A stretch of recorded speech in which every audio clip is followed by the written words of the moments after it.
Hi welcome to Desh India Times. Kalvakuntla Kavitha ఒక్క లేఖతో తెలంగాణ బీజేపీలో కలవరం రేపింది. ఎప్పుడైతే కల్వకుంట్ల కవిత ప్రస్తావించింది, అందులో బీజేపీ గురించి కూడా ప్రస్తావించింది. అంటే బీఆర్ఎస్ను బీజేపీలో కలిపే ప్రయత్నం చేసిండ్రు, చర్చలు నడిచినాయి, లోపల రహస్య సమావేశాలు నడిచినాయని స్పష్టంగా ఆ లేఖలో స్పష్టం చేసింది. ఇప్పుడు ఇదే తెలంగాణ బీజేపీలో పెద్ద చర్చకు నడిచింది. తెలంగాణ బీజేపీ అధినాయకత్వానికి పెద్ద తలకాయ నొప్పిగా మారింది. ఎందుకంటే తెలంగాణ బీజేపీలో రాజాసింగ్ ఫైర్ బ్రాండ్. ఎందుకంటే గత కొంతకాలంగా బీజేపీ నాయకత్వంపై గుర్రుగా ఉన్నాడు, అసంతృప్తిగా ఉన్నాడు.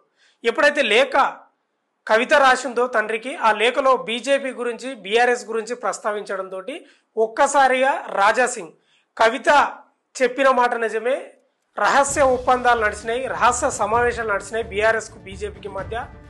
బీజేపీలో సీట్లు కావాలంటే బీఆర్ఎస్ వాళ్ళే డిసైడ్ చేసేటోళ్ళు అని పెద్ద బాంబు వేల్చాడు. అట్లా ప్రతి రకంగా రాజాసింగ్ అధినాయకత్వంపై విమర్శలు గుప్పిస్తూనే ఉంటాడు. అంటే రహస్యంగా కాకుండా బహిరంగంగా వేదికల మీద మీడియా ముందు చెప్పడం వల్ల బీజేపీ నేతలకు తలకాయ నొప్పిగా మారింది. ఏకంగా కొజ్జాలని కూడా మాట్లాడి, ఈ కొజ్జాల నాయకత్వంతో నాకు పనిచేయడం ఇష్టం లేదు, నేను ఖచ్చితంగా ఆ సొంత ఎజెండాతోటి ముందుకు పోతానే భావనలో రాజాసింగ్ మాట్లాడుతున్నట్లు కనిపిస్తుంది. మనం చూసుకుంటే గత కొంతకాలంగా ఈ చర్చ నడుస్తూనే ఉంది. రాజాసింగ్ ఇప్పుడు కొత్త కాదు, గతంలోనే సస్పెన్షన్ గురైండు. ఇప్పుడు లేఖ ఎప్పుడైతే కవిత రాసిందో ఇక బలంగా, అంటే ప్రతిపక్షంలో ఉన్నప్పుడు బీఆర్ఎస్ బలంగా ఈ మాట ఎప్పుడైతే బయటికి తెచ్చిందో ఇక తప్పదు, నేను ఈ అధినాయకత్వాన్ని అధిష్టానం నుంచి నేను ఢీకొట్టాలి కాబట్టి తప్పదు కాబట్టి మాట్లాడుతున్నట్లు కనిపిస్తుంది. ఏదేమైనా అటు తెలంగాణ బీజేపీ నాయకత్వం క్రమశిక్షణ కమిటీ త్వరలో నోటీసులు కూడా అందించే అవకాశాలు కనిపిస్తా ఉన్నాయి. ఇదే విషయంపై హైకమాండ్ నుంచి కూడా ఆదేశాలు అందినట్లు తెలుస్తుంది. రాజాసింగ్ ఒకటే అంటున్నాడు, నాకు నోటీసులు ఇవ్వడం కాదు, దమ్ముంటే సస్పెండ్ చేయండి, మీలాంటి కొజ్జాగాళ్ళ కింద నేను పనిచేయలేకపోతున్నా, నా సొంత ఎజెండా ఏదో నేను చూపిస్తా, అసలు తెలంగాణలో బీజేపీ ఎందుకు అధికారంలోకి వస్తలేదు, ఎందుకు నష్టపోతుంది, ఎవరి వల్ల నష్టపోతుంది, ఇవన్నీ బయట పెడతా, అందరి బండారాలు బయట పెడతా అని గట్టి హెచ్చరికనే జారీ చేస్తున్నాం.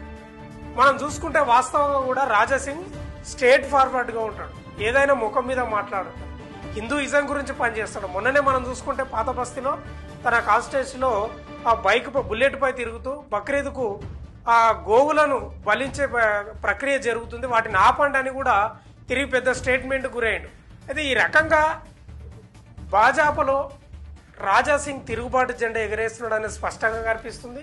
ఇక్కడ బీఆర్ఎస్లో కవిత తిరుగుబాటు జెండా ఎగరేస్తుంది అనేది స్పష్టంగా కనిపిస్తుంది. ఇప్పుడు తెలంగాణలో రెండు పార్టీలకు గడ్డుకాల పరిస్థితులు ఏర్పడ్డాయి. ఒక రకంగా వాళ్ళ యొక్క పార్టీలోనే కలవరం మొదలై ఎవరికి ఏం సమాధానం చెప్పుకోలేని పరిస్థితి ఏర్పడ్డది. ఇన్ని రోజులు బీఆర్ఎస్కు బీజేపీకి సంబంధం లేదని ఆ పార్టీ చెప్పుకుంటుంది, ఈ పార్టీ చెప్పుకుంటుంది. ఒక్కసారిగా కవిత బయట పెట్టడంతో, అటు బీజేపీలో రాజాసింగ్ బయట పెట్టడంతో ఏం చేయాలని అర్థం కాని పరిస్థితి ఏర్పడ్డది.